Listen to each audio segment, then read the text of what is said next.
Hi everyone, welcome back.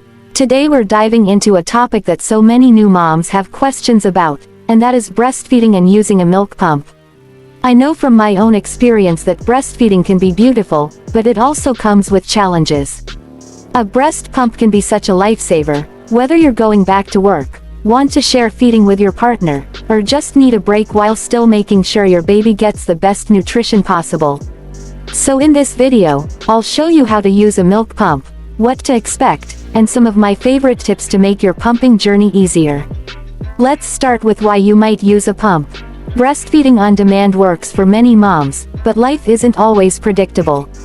Pumping allows you to express milk and save it for later, giving you freedom and flexibility. It also helps if your baby has trouble latching, or if you want to build up a freezer stash for emergencies.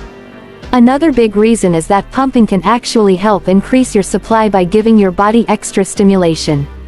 When it comes to choosing a pump, you'll see two main types: manual pumps and electric pumps. Manual pumps are small, affordable, and portable, but they can be tiring if you need to pump often. Electric pumps, especially double pumps, are faster and more efficient, which makes them perfect if you'll be pumping every day. If you're not sure where to start, I recommend an electric pump because it saves time and really helps establish a good routine. Before you begin pumping, make sure your hands are clean and the pump parts are washed and dry. Cleanliness is super important because you don't want any bacteria getting into your baby's milk. I usually sterilize my pump parts once a day and wash them with warm soapy water after each use. It's also helpful to find a calm, comfortable place where you can sit down and relax. Stress can actually slow down your milk flow, so I like to take a deep breath, drink some water, or even look at a photo of my baby before I start. Now let's talk about how to actually use the pump. Start by putting the flange, which is the part that sits on your breast, directly over your nipple. It should fit comfortably without rubbing or pinching. If the flange doesn't fit, you might notice soreness or reduced milk flow. Luckily, many pumps come with different flange sizes, so make sure to choose one that feels right for you. Turn on the pump and start with the stimulation mode. This is a quicker suction pattern that mimics how a baby starts feeding. Once you see milk beginning to flow, you can switch to expression mode, which is slower and deeper. Adjust the suction to a level that's comfortable. It should feel strong enough to draw milk but not painful.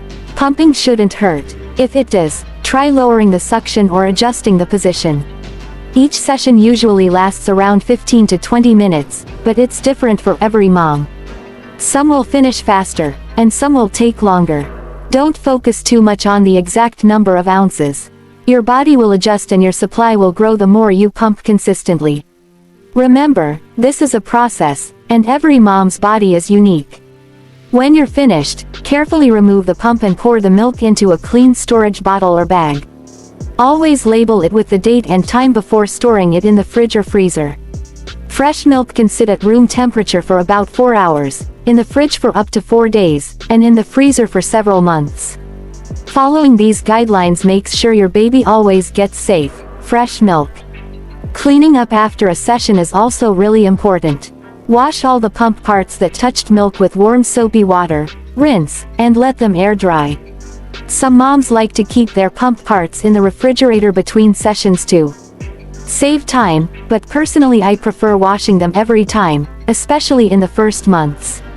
Here are some tips that can make your pumping experience smoother. Stay hydrated. Your body needs extra water to make milk. Eating well-balanced meals with protein, fruits, and healthy fats also supports your supply. A hands-free pumping bra is a game changer because it lets you do other things while pumping, whether that's checking emails, reading, or just relaxing. And one of the most important tips is not to compare yourself with other moms. Some pump a lot, some a little, and both are normal. What matters is that you're nourishing your baby and taking care of yourself. Breastfeeding and pumping are not about perfection. They're about finding what works for you and your baby. Give yourself grace, be patient with your body, and celebrate every little success. Even a few ounces of milk is precious. Thank you for joining me today. I hope this milk pump tutorial and my personal tips help you feel more confident in your breastfeeding journey. If you found this helpful, Please like the video, share it with another mom, and subscribe for more supportive content. Remember, Mama, you're doing an amazing job, and every drop counts.